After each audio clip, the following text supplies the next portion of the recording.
Il est 11h03, bien sûr, nous allons poursuivre sur ce qui s'est passé à Annecy hier matin. Nous allons parler du droit d'asile. Mais auparavant, je voudrais, avec vous, Félix Mathieu, que nous redonnions des nouvelles des enfants blessés. C'est la priorité, évidemment, et des 2 adultes qui, eux aussi, ont été poignardés. Avec 2 des 4 enfants qui ont été blessés, qui sont toujours en urgence vitale. 2 urgences vitales, indique le porte-parole du gouvernement ce matin avant le déplacement présidentiel.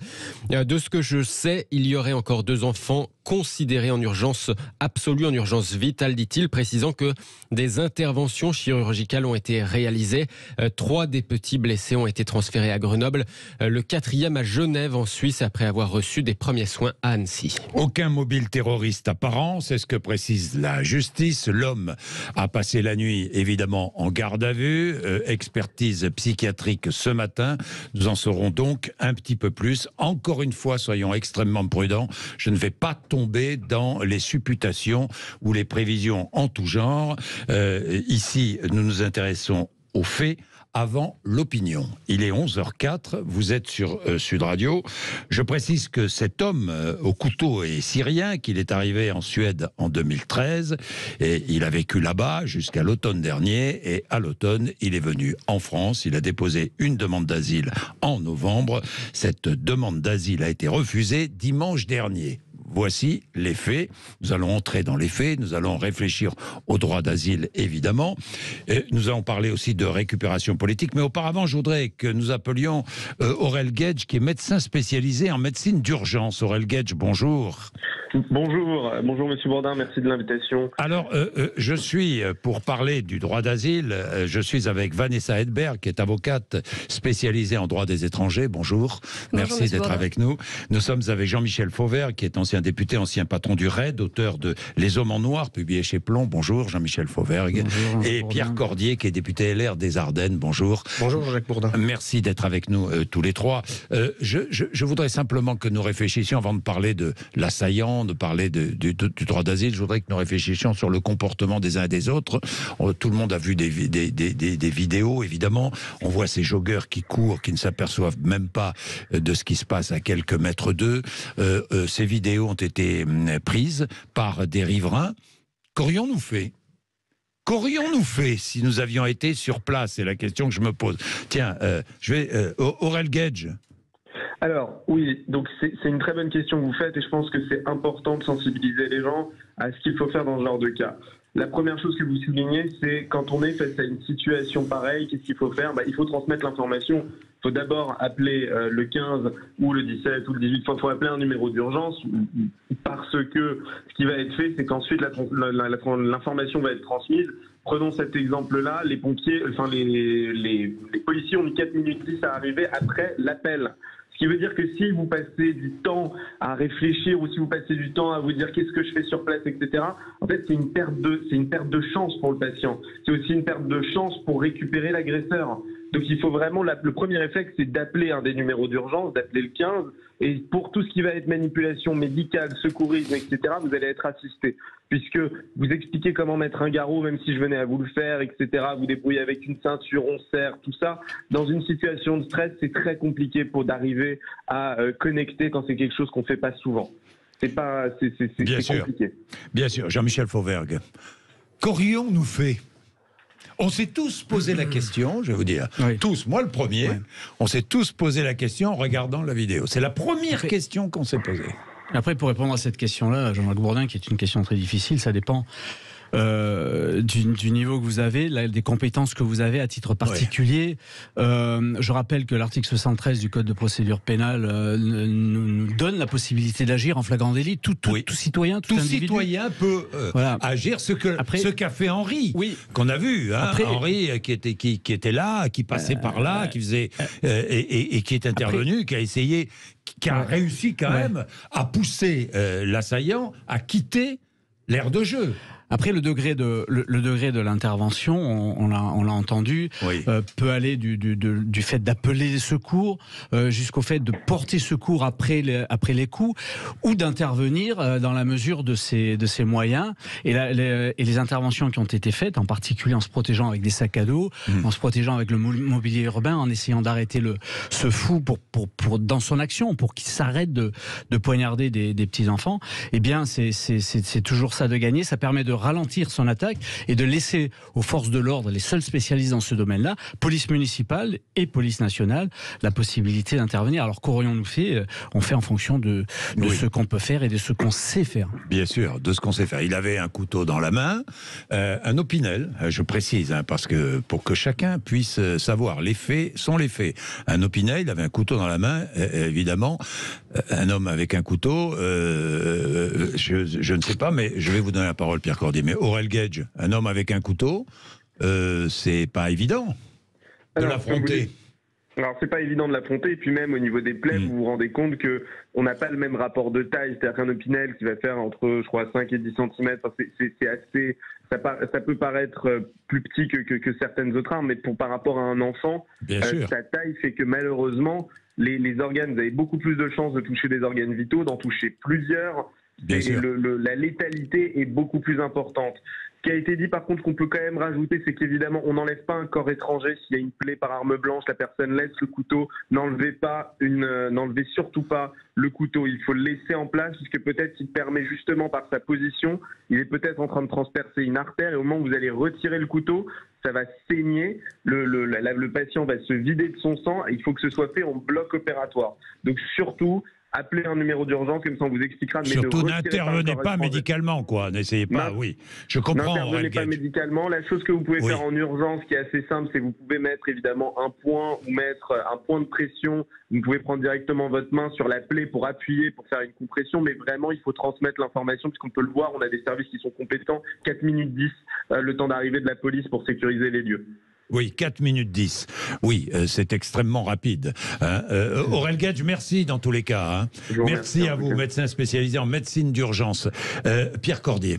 Qu'est-ce que vous voulez dire ? C'est déjà intéressant de faire ces petits rappels à la radio, même s'il y a de plus en plus aujourd'hui de gens qui bénéficient de cours de secourisme, etc. Et les cours qui existent, qui sont donnés pour énormément de professions aujourd'hui, bien entendu, ne parlent pas de plaies concernant des couteaux et autres. C'est beaucoup des massages cardiaques, des gens qui font des crises cardiaques comme ça dans la rue, des problèmes, voilà. Mais c'est important de le rappeler. Qu'aurions-nous fait ? C'est votre question, Jean-Jacques Bourdin.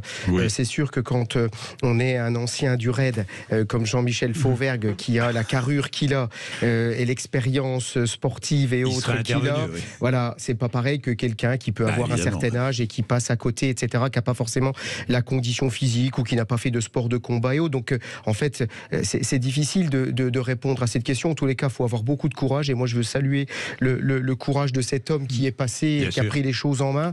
Henri, voilà, et qui faisait, paraît-il, une visite d'un certain nombre de villes, de cathédrales, etc. Donc voilà, c'est tout en son honneur et on parle parfois de la Légion d'honneur qui est remise à des personnes qui ne le méritent pas. Je crois que lui, il la mérite grandement. On est d'accord. On est totalement d'accord. Bien, on parle du droit d'asile, mais avant, je voudrais parler de politique un petit peu. Récupération politique. Est-ce qu'il y a eu récupération politique autour de cet événement, selon vous ? Vanessa Hedberg. Je pense que malheureusement, il y a toujours un petit peu de récupération politique. Là, ce qui a pu faire obstacle à une récupération zémourienne ou le péniste, c'est que l'assaillant serait, j'emploie le conditionnel, chrétien et pas musulman. Chrétien d'Orient. Chrétien d'Orient, exactement. D'ailleurs, les chrétiens d'Orient n'ont rien dit. Ils n'ont rien dit. Mais on dit les chrétiens comme on aurait dit il est musulman, que les choses soient très claires. Pas pour Zemmour ou le Front National. Ah bon, non, mais Éric Zemmour a dit quand même quelque chose qui m'a surpris. Je ne suis pas sûr qu'il soit vraiment chrétien. Écoutez bien, il s'est déclaré chrétien comme d'autres se déclarent homosexuels car ils ont compris que ce sont les catégories que l'on accueille plus favorablement. Oui, ça c'est la réalité. Après, il y a eu l'interview sur une chaîne télévisée avec sa compagne et la mère de son enfant qui ne savait pas du tout où il était depuis 3 mois et elle a confirmé qu'il était chrétien. Oui, il est, oui. Jean-Michel Fauvergue. Oui, quand on dit c'est la réalité, il faut préciser les choses. C'est-à-dire que effectivement, dans les demandes d'asile, aujourd'hui, vous avez un certain nombre de conseils qui sont distribués, en particulier par des associations, et qui disent à ces demandeurs d'asile, c'est mieux de se présenter comme chrétien, c'est mieux de se présenter comme une minorité qui est poursuivie, homosexuelle ou autre, opprimée, et vous avez plus de chances d'obtenir votre droit d'asile. C'est ça que ça veut dire. Et puis il y a un moyen de vérifier s'il est vraiment, s'il est chrétien ou musulman. C'est ce que monsieur est circoncis, tout simplement. Bon, il a crié, il a crié sa chrétienté. Moi, je connais quelqu'un qui m'a renseigné, qui est d'origine libanaise, qui connaît bien effectivement les chrétiens maronites et autres de Syrie et du Liban, et qui m'a précisé que le geste qu'avait fait l'homme en question avec le couteau, etc., n'était pas du tout un geste qui était fait par des chrétiens, que ce soit au Liban ou en Syrie. Donc je pense que ce qui vient d'être évoqué par Jean-Michel Fauvergue est tout à fait juste, et qu'il y a des conseils qui sont donnés, et on conseille très aisément à ces personnes de se revendiquer soit chrétiens et donc opprimés par un certain nombre de pays où les musulmans sont ultra majoritaires et oppressent les minorités religieuses ou homosexuelles et autres. Et en cela, je pense que l'enquête en tous les cas le dira. C'est difficile de le dire aujourd'hui, mais la manière dont le couteau a été montré, levé en l'air, etc., il y a quand même des gestes qui ne trompent pas. Bon, moi, je ne tirerai aucune conclusion de tout cela. Encore une fois, nous allons laisser les enquêteurs travailler. Cet homme, dans tous les cas, vivait à Annecy depuis plusieurs semaines. Il était connu dans le centre-ville d'Annecy. Il était sans abri. Il vivait dans la rue principale d'Annecy, rue très commerçante. Il était comme on voit beaucoup de sans-abri. Tous les soirs, il dépliait un carton, il dormait là. Il avait été repéré dans ce parc à plusieurs reprises. Bien sûr, il fréquentait ce parc régulièrement. Il parlait tout seul, il a été régulièrement. Alors, il est suédois. Il est arrivé en 2013 de Syrie en Suède. Il est arrivé en tant que réfugié. Après être passé par la Turquie.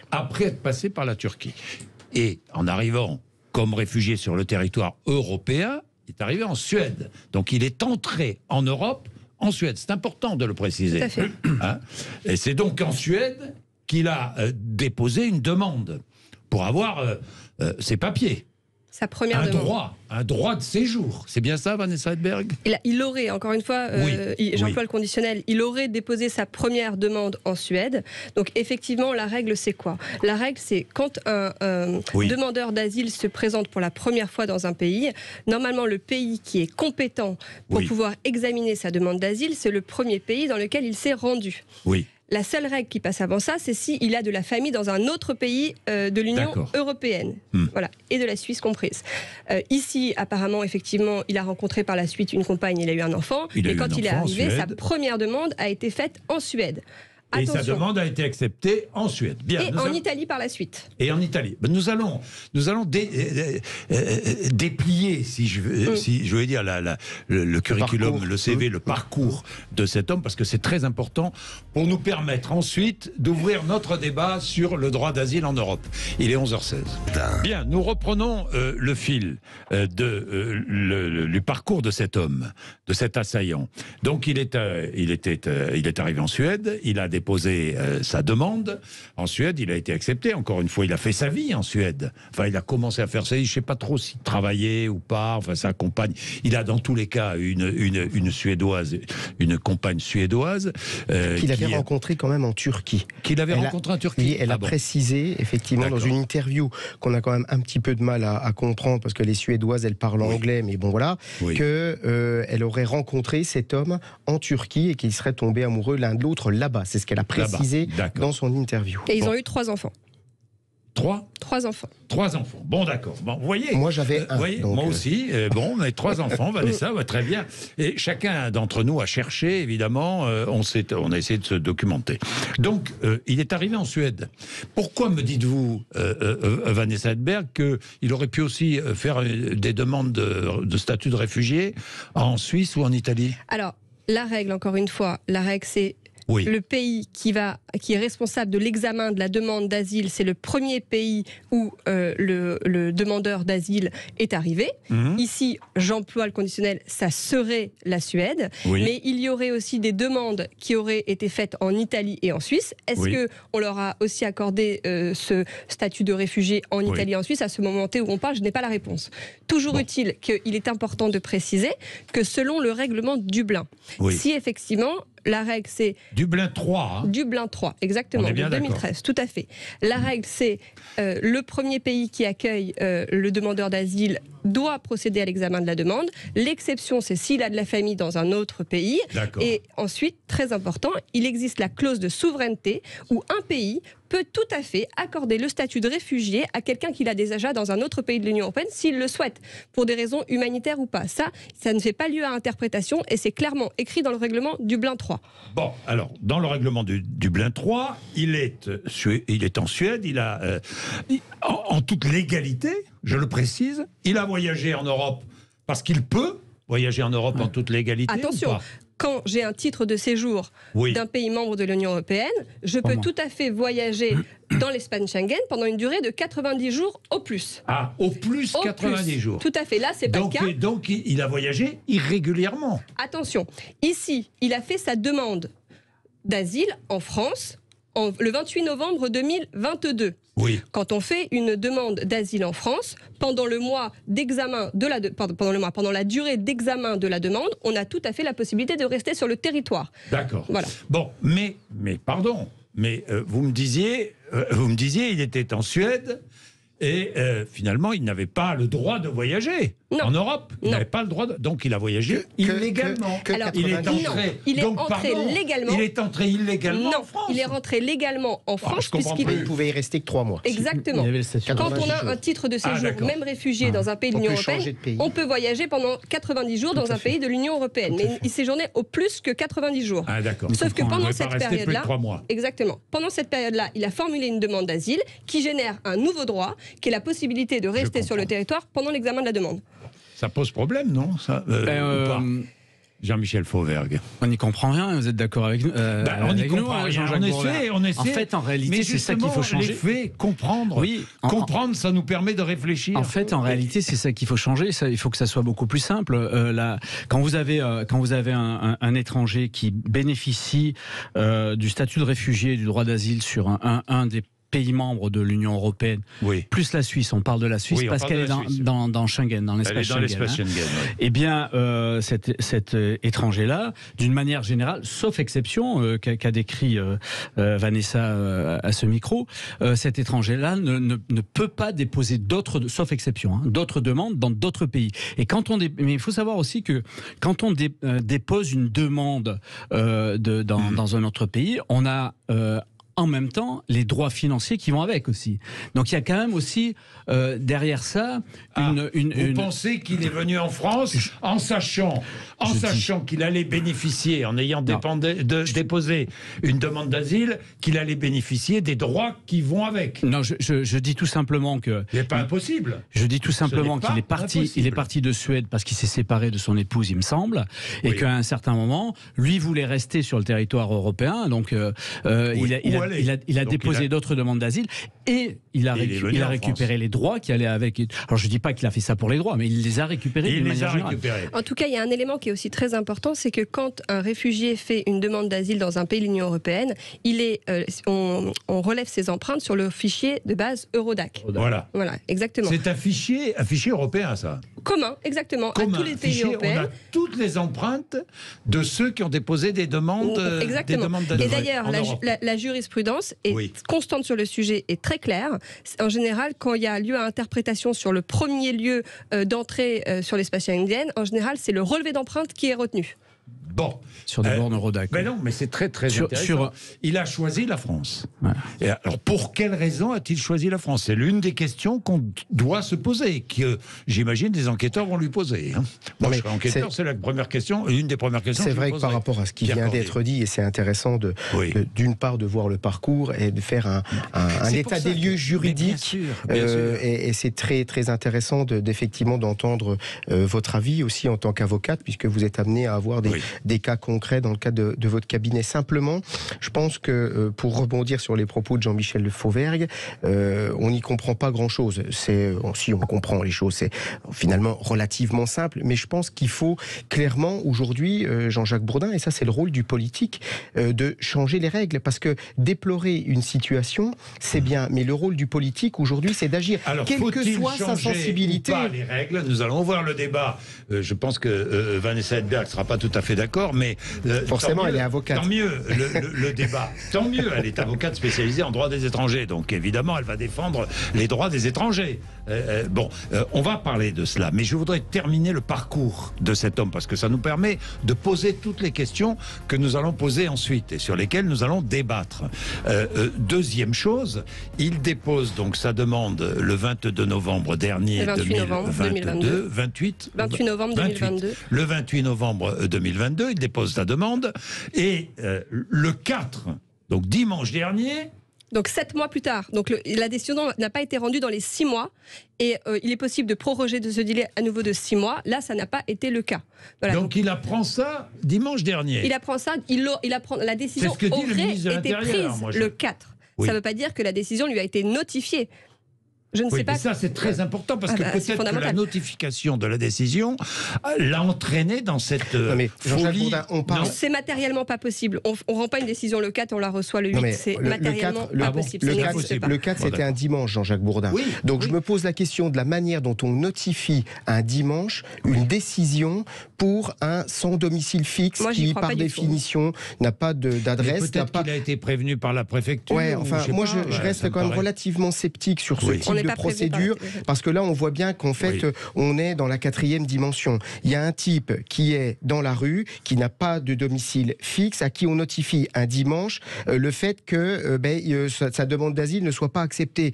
Donc j'ai l'impression de marcher un petit peu sur la tête. Je crois qu'au niveau procédural et au niveau du suivi des personnes qui font les demandes, je pense que ça peut pas rester comme ça. Et ça a été évoqué par des témoins à Annecy que l'on a vu dans l'actualité ces dernières 24 heures, qui parlaient de ce type qui était dans le parc depuis plusieurs semaines, dans les rues d'Annecy, etc. Il vivait dans la rue principale. Non, mais ça, cette situation, elle ne peut plus continuer. C'est pas la préfecture qui rend cette décision, c'est l'OFPRA. Oui, je sais, c'est l'OFPRA, mais c'est la préfecture qui prévient. Qui transmet, non, c'est l'OFPRA qui notifie la décision. Bon, d'accord.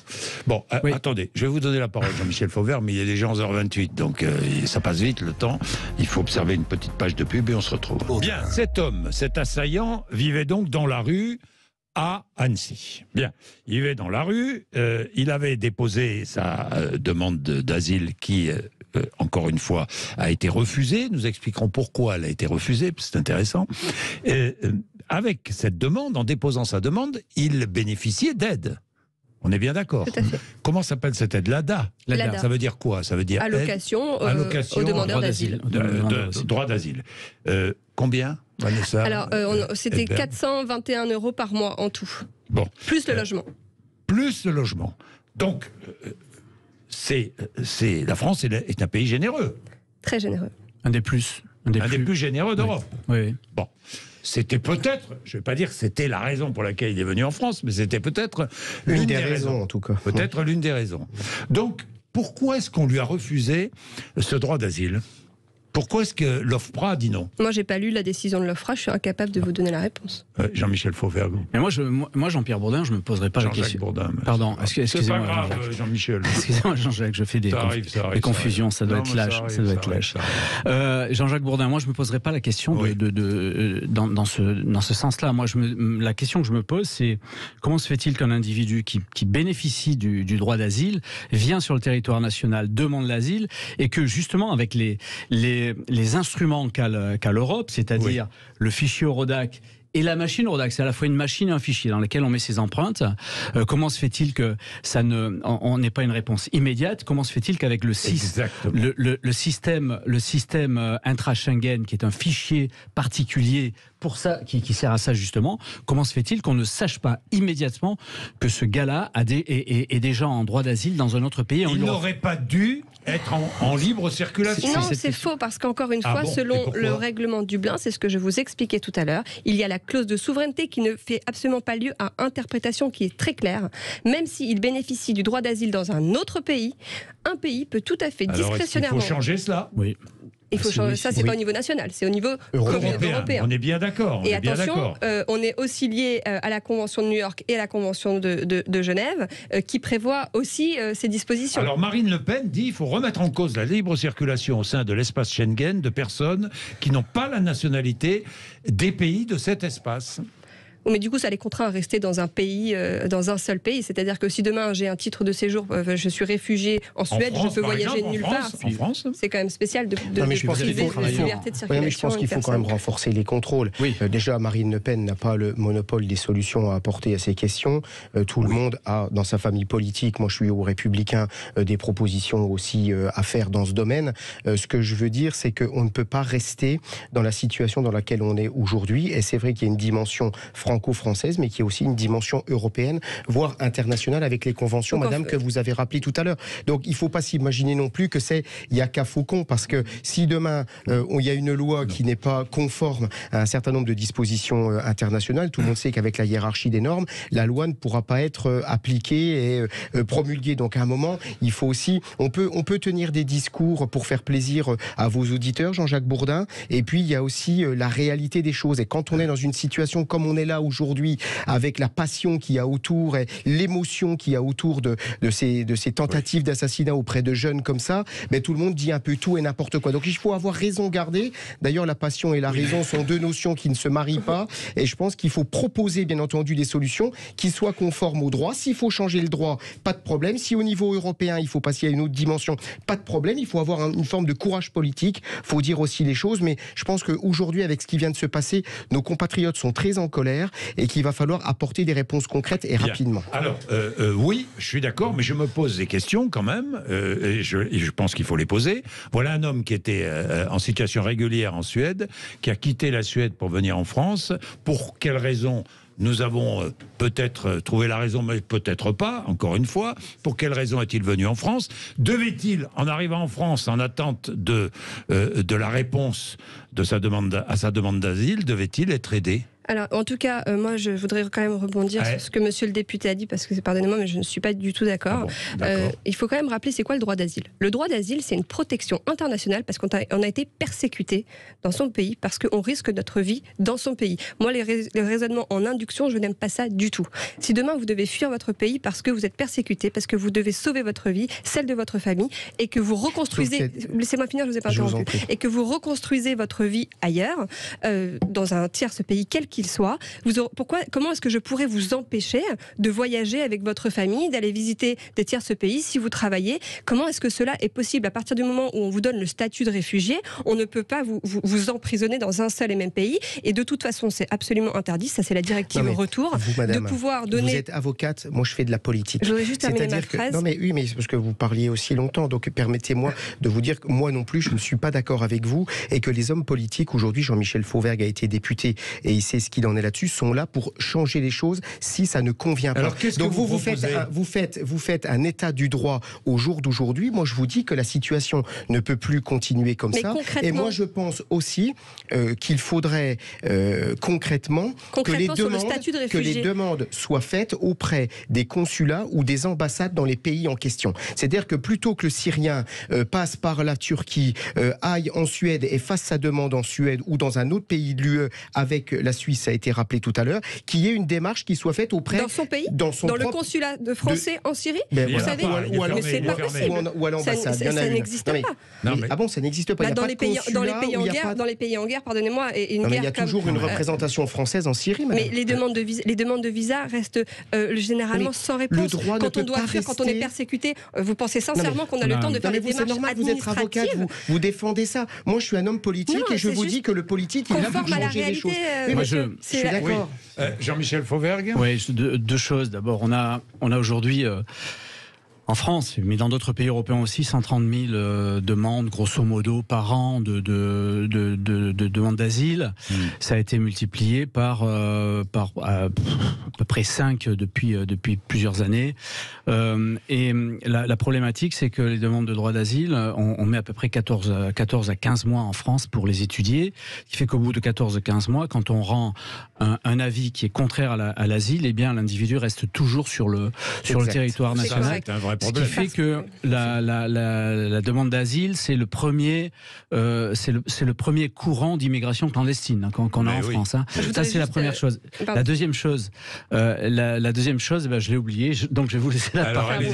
En fait, je voudrais juste préciser pourquoi vous avez tout à fait raison, et qu'en général, il reste en France, c'est que le délai pour l'examen de la demande par l'OFPRA est tellement long, sachant qu'on peut faire un recours devant la CNDA. Mais là, ça n'a pas été très long là, pour lui. Hein. Ça a été 7 mois quand même. 7 mois, oui, voilà. C'est vrai. Donc on est hors délai. Oui, ça aurait pu être plus rapide. On est hors délai. Ce qui explique peut-être... Est-ce que si ça avait été plus rapide, on aurait prévenu? Je ne sais pas. Enfin, ça m'est revenu, Jean-Jacques, ce que je voulais dire. Attendez, Vanessa, vous terminez. En tout cas, il peut tout à fait, suite à cette décision de l'OFPRA, il peut faire un recours devant la CNDA qui lui donne encore le droit de se maintenir en France. Et on est là sur 12 mois. Moi, en 12 mois, j'ai eu le temps de travailler, j'ai eu le temps d'avoir un enfant, j'ai eu le temps de marier. Donc, c'est créateur de droits nouveaux. Donc, la seule chose sur laquelle, si je peux aider les politiques par rapport à ce que je vois au quotidien, c'est qu'effectivement, la génération de ces droits nouveaux dû à la durée très longue des procédures fait obstacle finalement à ce qu'il reparte un jour. Je comprends. Bon, il faudrait peut-être pour cela que l'OFPRA prenne ses décisions plus rapidement. Et que le droit soit changé. Oui. Ouais, ce que je voulais dire tout à l'heure, c'est pour réagir à ce que disait Pierre d'une manière générale. C'est vrai que le politique, c'est le rôle du politique de changer les choses. La problématique, c'est que dans notre pays, comme dans notre pays, mais dans notre pays d'une manière générale, l'immigration, le droit d'asile, un certain nombre de choses de ce type-là, la justice, la sécurité, ce sont des instruments politiques qui permettent aux uns d'avancer par rapport aux autres. Vous avez des pays de se positionner, je dirais. Voilà, vous avez des pays comme le Danemark, par exemple, qui ont une politique de l'immigration qui est une politique qui englobe toutes les tendances politiques confondues. Ça, c'est la première chose que je voulais dire. La deuxième chose que je voulais dire, c'est que on doit aussi le régler au niveau européen, que hier, il y a eu une réunion qui a été interrompue pour notre ministre à nous, de la Commission européenne aux affaires intérieures, qui a un certain nombre de choses qui ont été dites, qui, à mon avis, vont dans le bon sens, qui vont pas assez loin, mais ils vont dans le bon sens. En particulier, ça va dans le sens d'étudier les demandes du droit d'asile pour les Marocains, pour les Algériens, pour les Tunisiens, pour le Sénégal, pour le Bangladesh et pour un certain nombre d'autres pays, aux frontières de l'Europe, c'est-à-dire les mettre aux frontières de l'Europe pour mieux pouvoir les expulser rapidement. C'est l'idée, et les étudier en 3 mois. Alors justement, je poserai une autre question qui va alimenter notre débat. Est-ce que l'Europe est indispensable pour réguler l'immigration? Est-ce qu'on a besoin de l'Europe? Seul, on ne peut rien faire. Je ne sais pas, parce que certains, on va en parler évidemment dans les élections européennes, dans la campagne des élections européennes. Ça a été évoqué aussi tout à l'heure par rapport à la question des frontières limitrophes. On voit avec l'Italie, par exemple, qui aussi récupère ou la Grèce, un certain nombre de réfugiés qui viennent liés à la proximité des pays, de la mer Méditerranée, etc. Ça a été évoqué par vous tout à l'heure. Moi, je crois qu'il faut aussi, et cette Europe, elle sert à ça aujourd'hui, c'est-à-dire qu'il y a une forme de répartition ensuite des personnes qui arrivent dans ces pays frontaliers, puisqu'ils ont des côtes importantes. La dimension européenne, elle est importante. En fait, de toute façon, tous les pays où effectivement il y a des entrées en mer qui sont facilitées, et Dublin 3, effectivement, ne prévoit absolument rien sur la répartition de ces migrants. Et il me paraît évident que le nombre de mers qu'on a en France, les gens arrivent plus facilement en France qu'en Suède ou aux Pays-Bas. En tout cas, il y a quand même un élément qui est très important et dont je voudrais faire part à nos auditeurs. C'est qu'en France, il existe quand même une procédure d'urgence où l'OFPRA se prononce dans un délai de 15 jours pour les pays, tout à fait, pour les pays où on est sûr de la situation.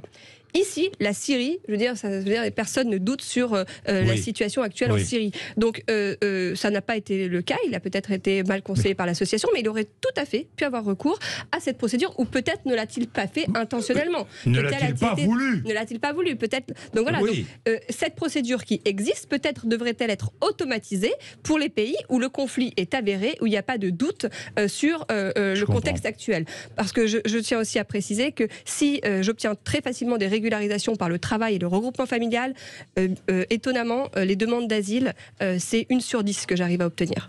1 sur 10 1 sur 10. Voilà, pour vous donner un chiffre vulgaire, ça serait accepté, 1 sur... Voilà, accepté, tout à fait. C'est infiniment difficile. Dans nos permanences parlementaires, parfois, même dans mon modeste département des Ardennes, il y a des gens, et pourtant il n'y a pas... Vous êtes frontalier. Oui, avec la Belgique, tout à fait. Oui. Mais je ne borde pas d'océan ni de mer, ça ne vous a pas échappé, Jean-Jacques Bourdin. Non.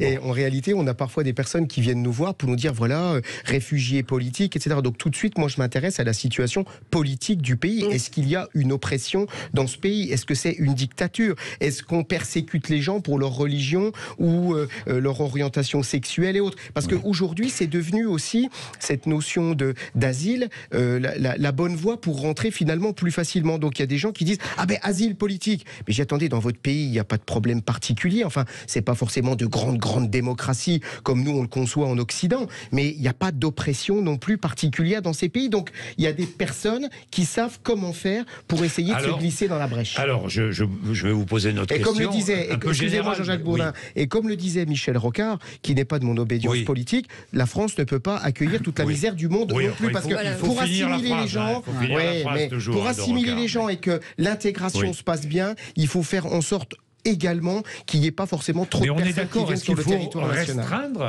le droit d'asile. En tout cas, pour rester quand même pragmatique et efficace, nos politiques doivent se mettre d'accord dans l'Union européenne pour créer un outil de répartition des flux migratoires. Mais vraiment, il faut faire la distinction. Pour que le flux migratoire soit réparti, évidemment, justement. Ça, c'est absolument indispensable. Et ça permettrait de mieux contrôler d'ailleurs. Éventuellement réparti. Bon, 11h44, à tout de suite. Il est 11h48. Vanessa Hedberg, avocate spécialiste en droit des étrangers, est avec nous, ainsi que Pierre Cordier, député LR des Ardennes, et Jean-Michel Fauvergue, ancien député et ancien patron du RAID, auteur de Les Hommes en Noir, publié chez Plomb. J'ai 2 questions. Est-ce qu'il faut durcir les conditions d'accueil, durcir le droit d'asile en France? Est-ce qu'il faut? Non, c'est une protection internationale pour des personnes qui sont persécutées. On ne pourrait pas. Il faut la France seule ne peut pas remettre... il ne s'agit pas de supprimer le droit d'asile, mais de rendre les conditions d'accueil plus difficiles. Moi, je voudrais vraiment faire une distinction entre l'immigration de travail, l'immigration de famille et le droit d'asile. Le droit d'asile, il faut quand même présumer que la personne vient demander secours, vient demander la protection internationale. En fait, ce n'est pas un migrant, c'est un réfugié. Tout à fait. C'est tout à fait correct. Il faut bien faire la différence. Il vient se réfugier. C'est pas quelqu'un qui vient d'un pays, je vais prendre de Tunisie ou du Maroc ou d'Algérie et qui vient parce que... Alors attention, il y a des demandeurs d'asile. La protection, quand on est persécuté, ça peut être pour diverses raisons. Ça peut être parce que la nationalité, ça peut être l'orientation sexuelle, ça peut être les idées politiques. Donc moi, j'ai très souvent des clients qui viennent d'Algérie, du Maroc, de pays... mais il y a aussi des étrangers qui entrent en France sans avoir été persécutés dans leur pays. Oui, mais après, c'est à charge pour eux de pouvoir apporter suffisamment d'éléments matériels pour venir convaincre, dans un premier temps, l'OFPRA, puis la CNDA. Est-ce que vous m'avez dit, une demande sur 10 est acceptée, c'est ça? C'est très très rare, sincèrement. Très souvent, même quand ils ont... Oui, mais le problème, c'est que ces demandeurs d'asile, dont la demande n'a pas été acceptée, ne repartent pas dans leur pays. Le problème, en fait, c'est que devant la CNDA, quand on vient plaider le dossier, les mecs, ils sont partis sans rien. On n'a pas d'éléments probants. On n'a rien entre les mains pour prouver la réalité de la situation. Et le diable se joue dans les détails. Le juge à la CNDA, il regarde beaucoup les détails qu'il est capable de donner. Il écoute vraiment longtemps. Et tout se joue dans les détails, dans l'histoire qu'il va être capable de raconter. C'est un juge qui prend la décision. Tout à fait. Et ses 2 assesseurs. Oui. Jean-Michel Fauvergue. Oui, Jean-Jacques Bourdin, moi je pense que la problématique, c'est pas tant le droit d'asile. En fait, on va comparer ça à un couloir bus. Les couloirs bus sont nécessaires pour les transports en commun et pour prendre les gens. Mais si vous avez dans le couloir bus toutes les voitures qui s'infiltrent, ça marchera plus. Et c'est un peu ce qui se passe pour les demandes d'asile. C'est-à-dire notre couloir bus de la demande d'asile, il est embouteillé. Il est utilisé par des tas de gens qui viennent là en situation irrégulière. Et je le répète, pour d'autres raisons. Les demandeurs d'asile, c'est à peu près 10%, ou 10 ou 20% qui sont accordés. Je sais plus exactement. Le reste, n'est pas accordée et reste sur le territoire national, et donc crée de l'immigration irrégulière. Donc il y a un véritable enchouintement entre le droit d'asile et l'immigration irrégulière. Qui reste en situation irrégulière, puisque son droit d'asile a été refusé. Il a encore des droits ? En fait, ce qui se Est-ce passe, qu'il a c'est que toujours l'ADA ? Pendant l'attente, non, Il a plus, mais pendant l'attente. Il a plus l'aide ? Tout à fait. Pendant cette attente, il a pu créer des droits nouveaux. Et en fait, après, on part sur une demande d'admission exceptionnelle au séjour. D'où les mariages, le travail, etc. Voilà, exactement. Voilà. Et puis après, la réalité de la situation. Qui relance finalement des droits nouveaux pour la personne. En fait, à chaque fois, on se glisse dans les... Excusez-moi. Et même s'il n'y a pas de droits nouveaux, il disparaît dans la nature. Ça reste des humains. Je veux dire, moi, je suis sur un pays, je peux rencontrer quelqu'un, je ne vais pas mettre ma vie sentimentale, ma vie amoureuse et ma vie professionnelle entre parenthèses pendant un an au prétexte que voilà, ça reste des humains. Leur vie continue. Et oui, évidemment, c'est la création de droits nouveaux parce que c'est la situation de faits réels nouveaux. Alors, il faudrait que les décisions soient prises beaucoup plus rapidement. Voilà, ça je suis d'accord. Et d'ailleurs, encore une fois, ça existe. Là, ici, la procédure d'urgence aurait pu tout à fait être mise en place. Elle existe. Alors, c'est l'article, je ne vais pas vous dire de bêtises, mais il y a un article qui le prévoit. Et ici, ça aurait pu tout à fait être mis en place. La procédure d'urgence avec une décision... Est-ce qu'on a les moyens de donner des décisions plus rapidement ? En tout cas, ça existe. La procédure existe. Ça existe, mais est-ce qu'on a les moyens de prendre des décisions plus rapidement ? C'est une procédure exceptionnelle puisqu'elle est dite d'urgence, donc c'est pas le droit commun. Oui, mais c'est pour les pays où on est sûr de la situation. Ici, c'est le cas. D'accord.